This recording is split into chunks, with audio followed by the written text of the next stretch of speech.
और आज विजयादशमी के पावन पर्व पर राष्ट्र को सशक्त बनाने के लिए, राष्ट्र को अजेय बनाने के लिए जो लोग दिन रात खपा रहे हैं, उनके सामर्थ्य में और अधिक आधुनिकता लाने के लिए एक नई दिशा की ओर चलने का अवसर, और वो भी विजयादशमी के पावन पर्व पर, ये अपने आप में ही शुभ संकेत लेकर के आता है। इस कार्यक्रम की शुरुआत भारत की महान परंपरा चलते हुए शस्त्र पूजन से की गई है। हम शक्ति को सृजन का माध्यम मानते हैं।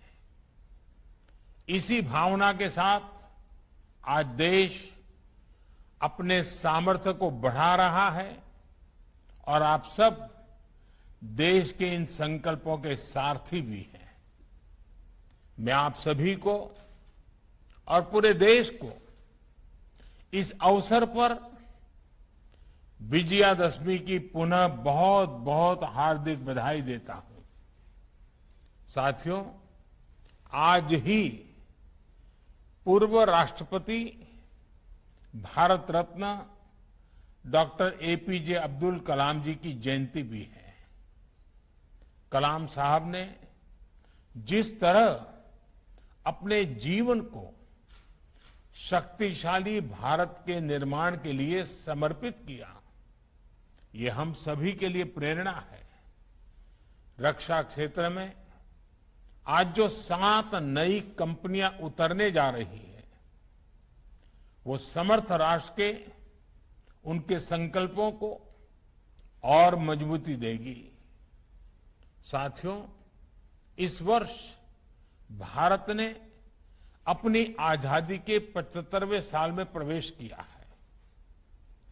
आजादी के इस अमृत काल में देश एक नए भविष्य के निर्माण के लिए नए संकल्प ले रहा है और जो काम दशकों से अटके थे, उन्हें पूरा भी कर रहा है।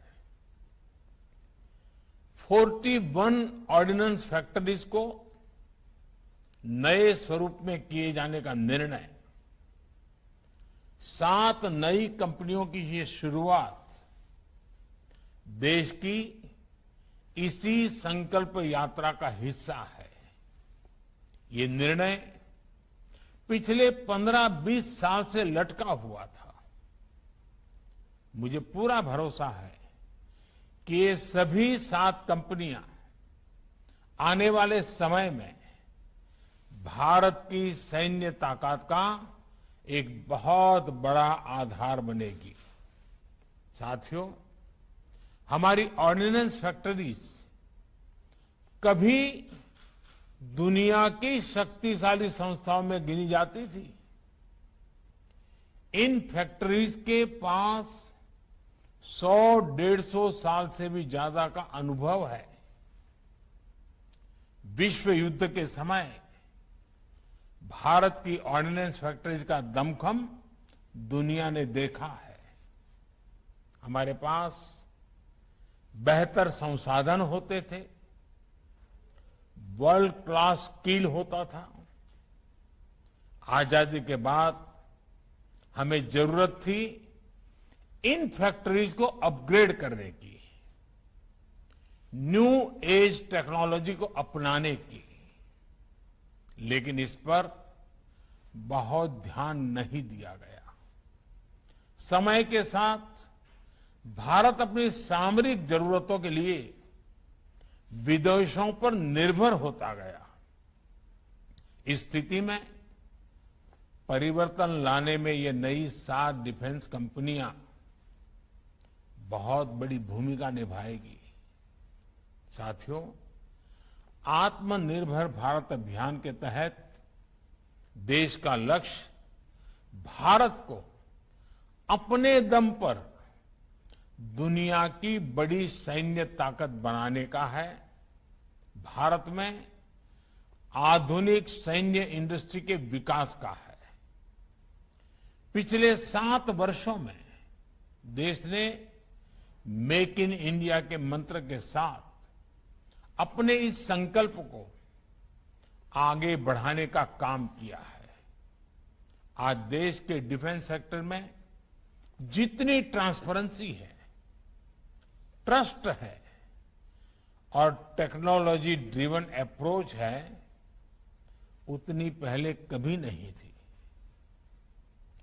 आजादी के बाद पहली बार हमारे डिफेंस सेक्टर में इतने बड़े रिफॉर्म्स हो रहे हैं। अटकाने लटकाने वाली नीतियों की जगह सिंगल विंडो सिस्टम की व्यवस्था की गई है। इससे हमारे इंडस्ट्रीज का कॉन्फिडेंस बढ़ा है।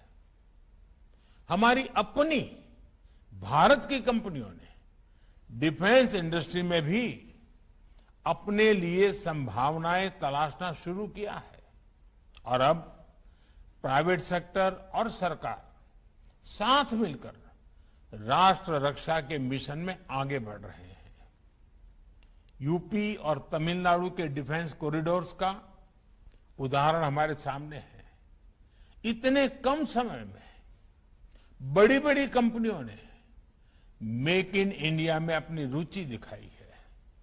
इससे देश में युवाओं के लिए नए अवसर भी तैयार हो रहे हैं और सप्लाई चेन के रूप में कई एमएसएमईज के लिए नई संभावनाएं बन रही है। देश में जो नीतिगत परिवर्तन किया है, उसका परिणाम है कि पिछले 5 सालों में हमारा डिफेंस एक्सपोर्ट 325% से भी ज्यादा बढ़ा है। साथियों, कुछ समय पहले ही रक्षा मंत्रालय ने ऐसे 100 से ज्यादा सामरिक उपकरणों की लिस्ट जारी की थी जिन्हें अब बाहर से आयात नहीं किया जाएगा। इन नई कंपनियों के लिए भी देश ने अभी से ही 65,000 करोड़ रुपए के ऑर्डर्स प्लेस किए हैं। ये हमारी डिफेंस इंडस्ट्री में देश के विश्वास को दिखाता है। बढ़ता हुआ विश्वास नजर आ रहा है। एक कंपनी एम्यूनिशन और एक्सप्लोजिव की जरूरतों को पूरा करेगी तो दूसरी कंपनी आर्मी व्हीकल्स मैन्युफैक्चर करेगी। इसी तरह एडवांस वेपन्स और इक्विपमेंट हो, ट्रूप्स कंफर्ट आइटम हो, ऑप्टिकल इलेक्ट्रॉनिक्स हो या पैराशूट, हमारा लक्ष्य है कि भारत की एक एक कंपनी न केवल इन क्षेत्रों में एक्सपर्टाइज हासिल करे बल्कि एक ग्लोबल ब्रांड भी बने। कॉम्पिटिटिव कॉस्ट हमारी ताकत है। क्वालिटी और रिलायबिलिटी हमारी पहचान होनी चाहिए। साथियों, मुझे विश्वास है कि इस नई व्यवस्था से हमारे यहां ऑर्डिनेंस फैक्ट्रीज में जो टैलेंट है, जो कुछ नया करना चाहते हैं, उन्हें अपनी प्रतिभा दिखाने के लिए पूरी स्वतंत्रता मिलेगी। जब इस प्रकार के एक्सपर्टीज को इनोवेशन का अवसर मिलता है, कुछ कर दिखाने का अवसर मिलता है, तो वो कमाल करके दिखाते हैं। आप अपने एक्सपर्टीज से जो प्रोडक्ट बनाकर दिखाएंगे वो भारत के डिफेंस सेक्टर की क्षमता तो बढ़ाएंगे ही, आजादी के बाद जो एक गैप आ गया था उसे भी दूर करेंगे। साथियों, 21वीं सदी में कोई देश हो या कोई कंपनी, उसकी ग्रोथ और ब्रांड वैल्यू उसके रिसर्च और इनोवेशन से तय होती है। सॉफ्टवेयर से लेकर स्पेस सेक्टर तक भारत की ग्रोथ, भारत की नई पहचान इसका सबसे बड़ा उदाहरण है। इसलिए मेरा सभी 7 कंपनियों से भी विशेष आग्रह है कि रिसर्च और इनोवेशन आपके वर्क कल्चर का हिस्सा होना चाहिए, उसको प्राथमिकता मिलनी चाहिए। आपको केवल दुनिया की बड़ी कंपनियों की बराबरी ही नहीं करनी है, बल्कि फ्यूचर टेक्नोलॉजी में लीड भी लेनी है। इसलिए ये जरूरी है कि आप नया सोचें, रिसर्च ओरिएंटेड युवाओं को ज्यादा से ज्यादा मौका दें, उन्हें सोचने की पूरी छूट दें।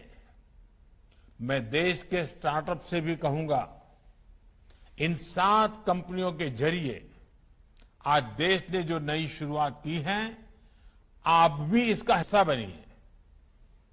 आपकी रिसर्च, आपके प्रोडक्ट्स कैसे इन कंपनियों के साथ मिलकर एक दूसरे की क्षमताओं से लाभान्वित हो सकते हैं, इस ओर आपको सोचना चाहिए।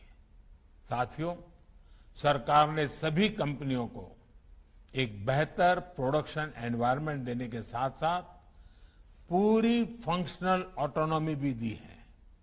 इसके साथ ही ये भी सुनिश्चित किया गया है, इन फैक्ट्रीज के कर्मचारियों के हित पूरी तरह से सुरक्षित रहें। मुझे पूरा भरोसा है कि देश को आपकी एक्सपर्टाइज का बहुत लाभ होगा और हम सब मिलकर आत्मनिर्भर भारत के अपने संकल्प को पूरा करेंगे। इसी भावना के साथ फिर एक बार आप सबको विजयादशमी की बहुत बहुत शुभकामनाएं। आप सभी का बहुत बहुत धन्यवाद।